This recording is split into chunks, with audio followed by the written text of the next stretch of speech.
I think that it's not as complicated as it appears. And without being simplistic about it, I do think that there are basic patterns.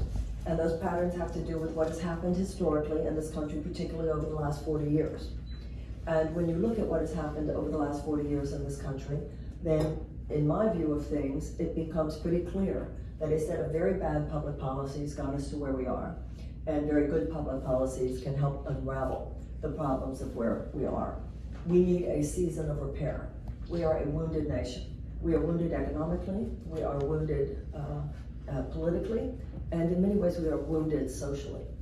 And we need to see the wound for what it is, and we need, as a nation, to pave a new path forward. The wounding, in my opinion, began in earnest in the 1980s with the entire economic theory of trickle-down economics. The very idea that a corporation didn't owe anything to anyone other than its own stockholders. That the fiduciary responsibility to stockholders was everything. It became our new false god. The idea was that as long as the stockholders made more money, then no matter what happened to the workers, that's when the assault on unions began. No matter what happened to the environment, no matter what happened to the community, all of that was secondary. And the idea, of course, was that government should get out of the way. The phrase they used and continue to use is job-killing regulations. We all know, of course, those are safety regulations, those are health regulations. But business was supposed to be free. Market forces were to be the new guiding principle of American society. Within 10 years, 15 years, the money that those market forces were able to spend in lobbying made them a very corruptive influence on our government, to the point where government became little more than a handmaiden of these corporate forces. These corporate forces now make up a matrix of a corporate aristocracy. Here in Iowa, you see an aspect of that corporate aristocracy in the corporatization of agriculture. But it's all one big problem. It's the health insurance companies, it's the big pharmaceutical companies, it's the food companies, it's the chemical companies, it's the gun manufacturers, it's the defense contractors, and it's oil and gas. So it seems very complicated, but it's got one underlying root cause, and that's the corporatization of the US government. Now the problem here is that you can have what I just described, or you can have democracy. And that is the challenge facing us as a generation. And that is as big a challenge, as big an assault on everything democracy is supposed to mean, as has faced any generation in our past. Because remember, we were born out of the dichotomy between these aspirational enlightened principles and our Declaration of Independence, that everybody should have a chance to thrive, that everybody's created equal, that God gave all men inalienable rights of life and liberty and the pursuit of happiness. The governments are instituted to secure those rights, and that if the government's not doing its job, it's the right of the people to alter it or abolish it. That was a radical thought. That was a radical thought in 1776. And it's actually a radical thought today. But even then, the men who signed that declaration, out of the 54 of them, 41 were slave owners. So we have always been, it's built into the DNA of America's character. We have always been both. We have always been a nation built on these most enlightened and aspirational principles, earth-shattering principles that changed the world and which are a blessing on the world when we practice them. But we have always had in every generation the forces which represent violent transgression against the principles on which we purport to stand. Our story, the narrative as we move through time, is that when those forces show themselves, generations rise up, generations push back. That is why slavery was responded to with abolition. It's why women, the suppression of women was responded to with women's suffrage.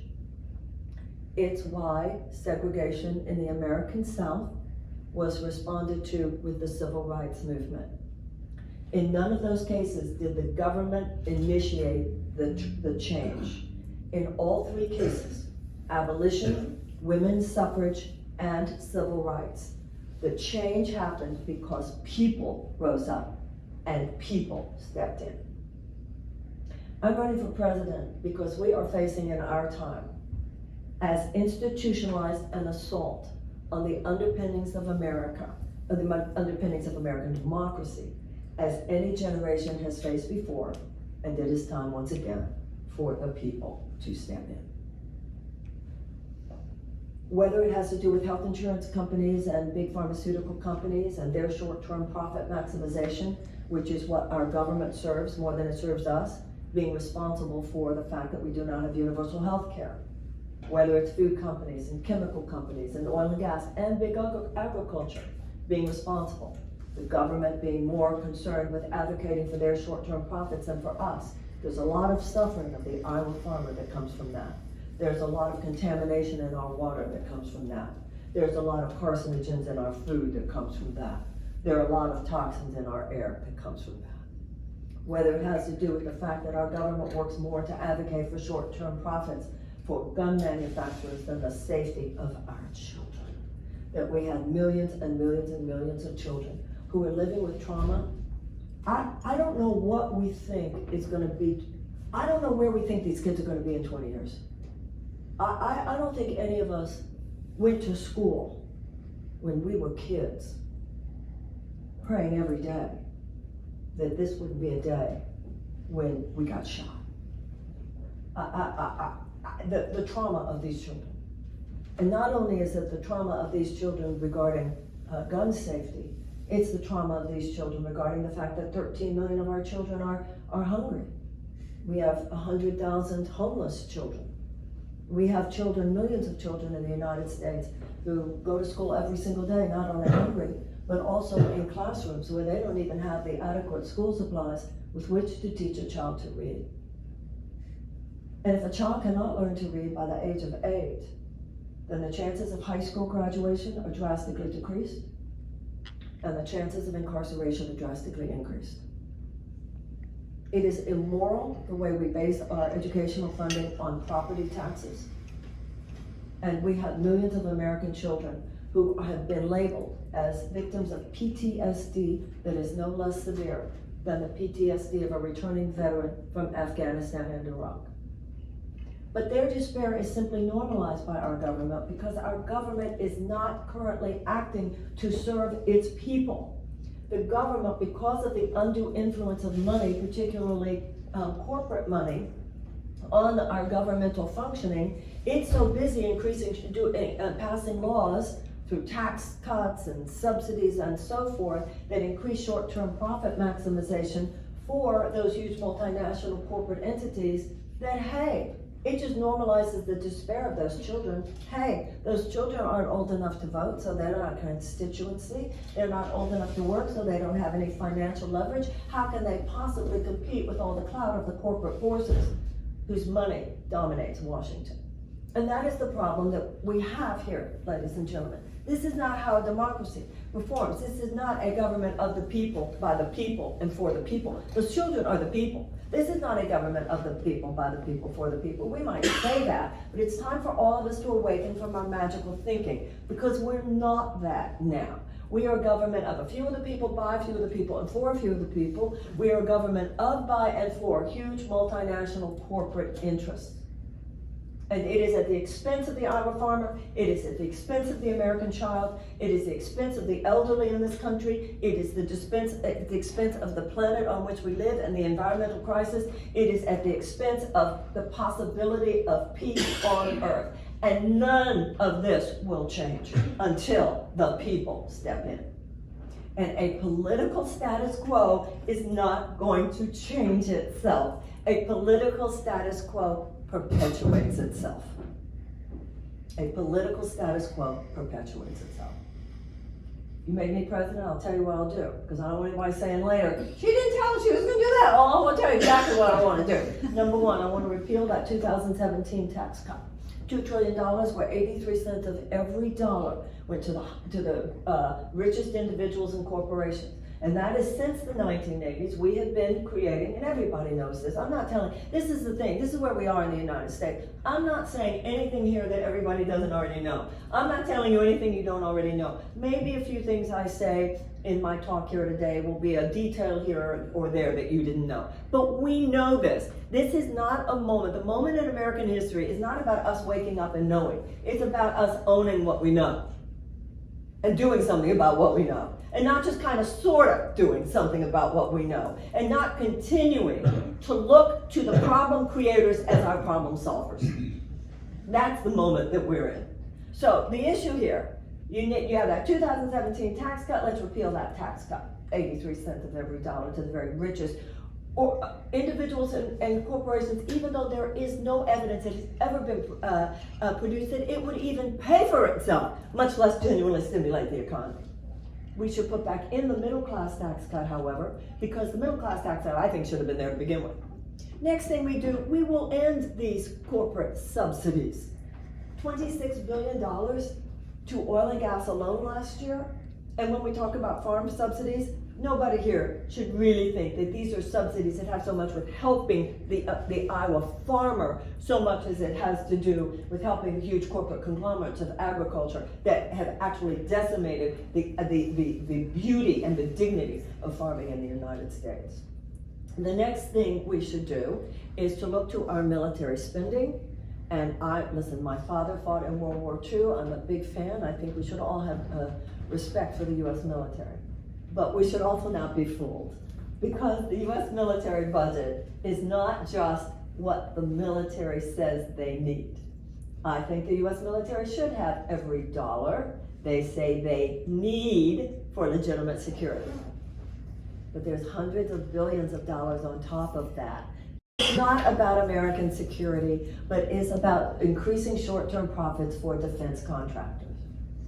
And also, let's not forget, last year, big pharmaceutical companies, they lobbied Congress for $284 million. Even oil and gas last year was only $125 million. And when these big multinational corporate forces lobby Washington, it's not out of charity. It's for that quid pro quo. So a quid pro quo that Big Pharma got several years ago from the U.S. government was that our own government surrendered its right to negotiate for lower drug prices at a time when people in the United States are dying because they do not have their insulin. So that needs to stop. I also believe we should be saying to billionaires in this country, we're happy for you.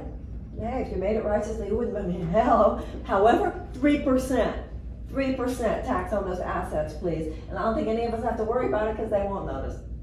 And for somebody who has over 50 million, I think it's absolutely reasonable for us to ask for a 2% tax on that, which is over $50 million in assets. And now I want you to know what we're going to do with that money if you make me president, because we're going to have some cash on hand. First of all, and I said to you already, we need to initiate in this country a season of repair. We have drifted from democracy. And when I say we've drifted from democracy, what do I mean exactly? A representative democracy is supposed to be representative of the consciousness or the will of the people. Well, we're a decent people. Americans are fine people. I'm not saying we're better than other people, because I don't think we're better, but we're fine, we're decent. I think we are good people. We would not knowingly let a child suffer. That's not who we are, and that's not what we would do. And we want to treat people right. We are a decent people. Governmental policy should be dictated by conscience and ethics and public morality, no different than in our personal lives. If I should treat you right, I should do right by you, then why would public policy be dictated any less by basic principles of ethics and morality? But that's what we've come to in this country. You can't be great if you're not good. We're a good people, but our public policy is not based on a matrix of what it means to be good. Because what it means to be good, as in basic ethics, basic treating people right, that you don't knowingly hurt people, you don't knowingly do something that hurts the earth, you don't knowingly do something that hurts a child, you don't knowingly do something that hurts people in other countries, you don't do that. That should be as much a question at the core of public policy as it should be a question at the core of our personal behavior. And the divergence between those two is a breach that it is our generation's task and challenge to recognize and to close. The first thing we do, we stop this systematic traumatizing of America's children. When you have 13 million hungry children, 100,000 homeless children in the richest country in the world, when you have children going to classrooms where they don't even have the adequate school supplies to teach a child to read, and if a child cannot learn to read by the age of 8, the chances of high school graduation are drastically decreased and the chances of incarceration are drastically increased. I want a United States Department of Children and Youth. Today is World Children's Day. And what we have, I'm not an anti-capitalist, I'm pro-capitalist, but this is a virulent strain of capitalism. A virulent strain of capitalism that has corrupted our government because all it cares about is that stockholder bottom line. And there are two portions of our population that virulent strain of capitalism doesn't care about because it doesn't serve that machinery. And it's children and it's older people. So they get short shrift. I want a United States Department of Children and Youth, and I want not only to protect Social Security, I want to increase Social Security. I want to scrap that cap so that everybody pays in it no matter what. I agree with Andrew Yang about having that universal basic income, and that should not stop at 65. We should not run this country like a business. We should run this country like a family. First, you take care of your children. And then you take care of your older people as well. You see, that's where money comes from, and that's where peace comes from, and that's where prosperity comes from, when people are allowed to thrive. So I want a Department of Children and Youth because we need trauma-informed education, we need anti-bullying, we need community wraparound services, we need mental health counselors in our schools, we need mental health counselors for the families, we need nutritional support. We need, can you imagine with these kids who have to do a lockdown in case there's a school shooting, and yet we only have one counselor for every 1,500 children? We have elementary school children on suicide. But you see, our political establishment just normalizes the despair of these children. They can't vote, they don't have any financial interest. You think tonight they're going to be talking about child poverty or child trauma on that debate stage? No, because there's no political establishment power there. This is time for us to weigh in. This is time for us to say what needs to happen now. And I challenge the idea that only someone, and I have a lot of respect for them, all the candidates I have respect for them, and some of them I have genuine affection for. And I'm certainly not saying that they're not telling you the truth, because they are. They are telling you the truth. But what I'm saying to you is we need to do more than tell the truth right now. We need to do what you need to do in a court of law. You need to tell the truth and the whole truth and nothing but the truth. The problem with even in this campaign is not what people are talking to you about, it's what they're not talking to you about. Only two of us are even mentioning what's happening in our national security agenda. Some of us are old enough to remember Eisenhower. At least even though we were kids, we know that he mentioned the military-industrial complex. We know, once again, we don't know that our national security agenda is based on a perpetual war preparedness. Are we going to just so tell me how this is going to work for our grandkids. I really want to know how this is going to work for our grandkids. Are we going to just hope that if we're constantly preparing for war, that maybe one day we will back up into peace? That's like saying, if I have enough medicine, I don't have to cultivate my health. But you have to cultivate your health. You have to worry about diet, you have to worry about exercise. You can't just trash your body all the time and just think any inevitable sickness that comes, the doctor can fix it. We can't just prepare for war, we also have to cultivate peace. Some of us are old enough that when we were kids, we remember there were politicians who actually talked about peace and prosperity. Remember? They don't even talk about it anymore because they kind of don't want our attention to go there. Because then you'd have to deal with the fact of how much money. You know, let me give you an example. Now this might be an example, some of you know the specific, but some of you might not know. The U.S. government, the U.S. Air Force, has ordered 100 airplanes called the B-21 Raider. Does anybody know about the B-21 Raider? Well, I want you to know, and I want you to remember, this is your money. The U.S. Air Force has ordered 100 airplanes called the B-21 Raider. Now, the B-21 Raider is a bomber, and hey, we understand that the Air Force is going to have bombers, and the bombers are going to bomb. We get that. But let's dig a little deeper and talk about this airplane. First of all, each one costs $560 million. $560 million. Now let's talk about what would make an airplane cost $560 million.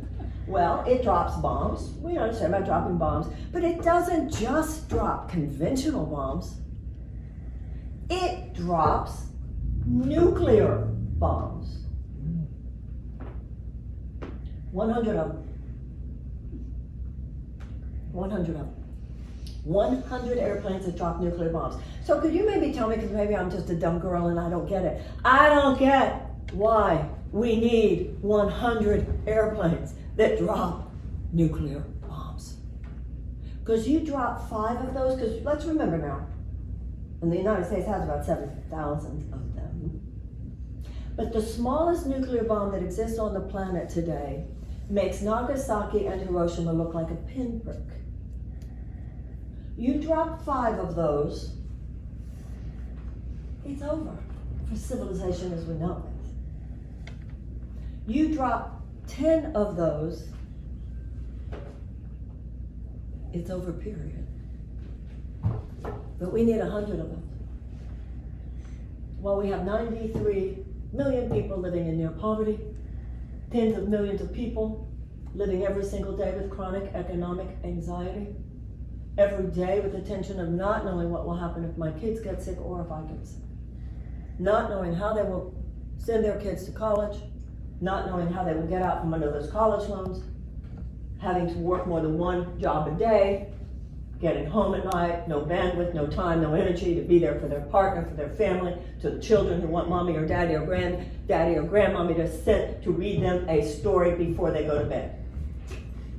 But the defense contractors and the nuclear industry get their 100 airplanes. I have news. Not that I don't think you already know it, but I think somebody needs to speak it. This thing is corrupt to the core. And it's not going to change incrementally.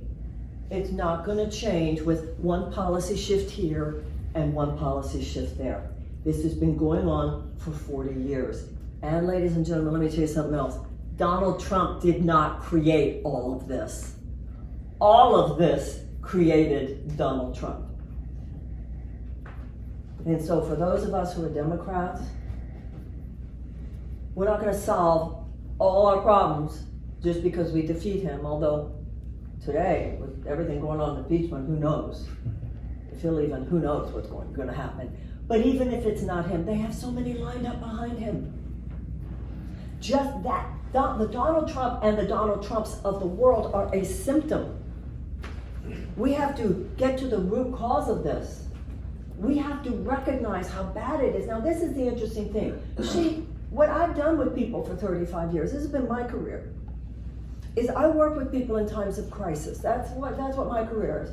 People come to me because the doctor says the test results came back and it's cancer, or my child is addicted and it's heroin, or my business is tanking. And what I know, it's like when you go to the doctor, you expect the doctor to be honest with you. The doctor's going to have to tell you if the test results didn't come back good. And what I've seen over and over in a 35-year career is that when people are going through crisis and somebody helps them really look it in the eye, we're very intelligent people. The doctor tells you your child is sick, you get really smart really quick. And a lot of stupid preoccupations that dominate our lives just fall away. We're Americans. We're not children. We're not stupid. We can take every single thing I talked to you about today and we can fix it. But that's not what the political establishment does. It talks to us like we're 14. It completely infantilizes the American people. It has made us just spectators, saying they can fix it. They created it. That system created it. And I think in their own dysfunctional way, with all due respect to anyone who might have voted for Trump, I think people were right 2 years ago to know this system's so rigged, so wrong. And even though we who are Democrats have very different ideas about what would have fixed it, the basic feeling something's wrong and this thing is rigged was correct. And just the corporate version of Democrats, is it better than the corporate version of Republicans? Yeah, it's better. But does it disrupt any of this? Not really. Not really. Makes it slower, addresses the pain on the periphery, but it doesn't challenge the underlying forces that make all that pain inevitable, because the entire system is so on the dole. It's not about the individuals, because some of the individuals are really nice.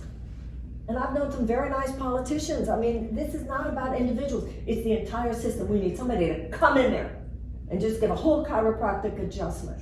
And I challenge the idea that it has to be one of them. So the idea is that only someone whose career has been entrenched in the limitations of the mindset of the system that drove us into this ditch is possibly qualified to drive us out of this ditch. I actually don't think so. And I also don't believe it's just a matter of a great political mechanic. We need a political visionary right now more than we need a political mechanic. We have a lot of great political mechanics. The Democratic Party sure has a lot of good political mechanics. But the problem right now is the road we're on.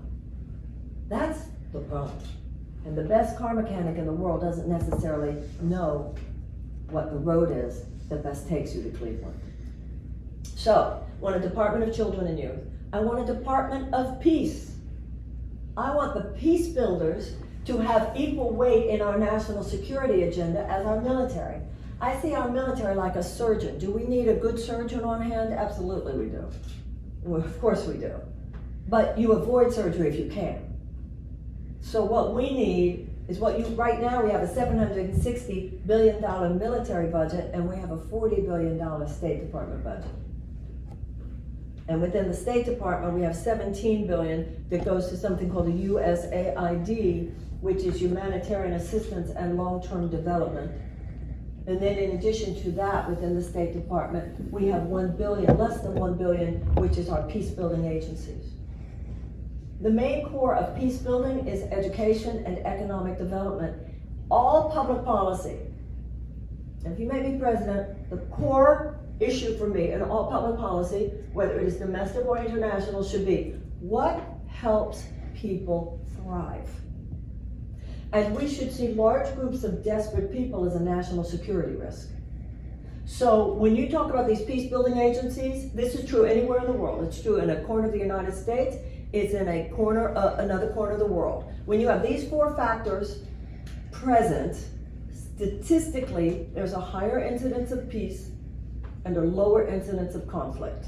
Number one, expanded economic opportunities for women. Number two, expanded educational opportunities for children. Number three, reduction of violence against women. And number four, the amelioration of unnecessary human suffering. We should see large groups of desperate people as a national security risk. Desperate people do desperate things. Desperate people are more vulnerable to ideological capture by generally psychotic forces, whether it's gangs or terrorist organizations. But we have to be honest, there's no money in that, you see. There's corporate profits in war. There's not short-term corporate profits in peace. It's just, I don't know, the possibility our grandchildren can live. What generation lives only for itself? Do you think that this concept, okay, we got Kim Jong over here, we got Iran over there, how long do you think this can go on? JFK said, mankind will end war, or war will end mankind. We should set a national goal, and our national goal should be that the United States will lead the way And we are imagining and building into the possibility that at the end of this century, and most of us will not be around to see it, but we're doing this for unborn great-grandchildren, that we are building a path to even the possibility of a world without war at the end of this century. You can't continue the way we're continuing. We should have a peace academy as well as a military academy. And I want a Department of Peace because I want the peace builders to have an equal place of power at the table in national security measures. So I want Department of Children and Youth to coordinate all these efforts for all the things I told you that we need, the challenges, the unbelievable challenges and vulnerabilities of the American child, which right now completely overwhelm the capacity of our existing agencies to handle. I want a Department of Peace. I want the United States to take a lead. We need a massive World War II level mobilization to reverse climate change. Because if we don't do this within the next 7 to 12 years, we could have within 20 years, we could have a level of massive social collapse unlike anything we have seen for the last modern era.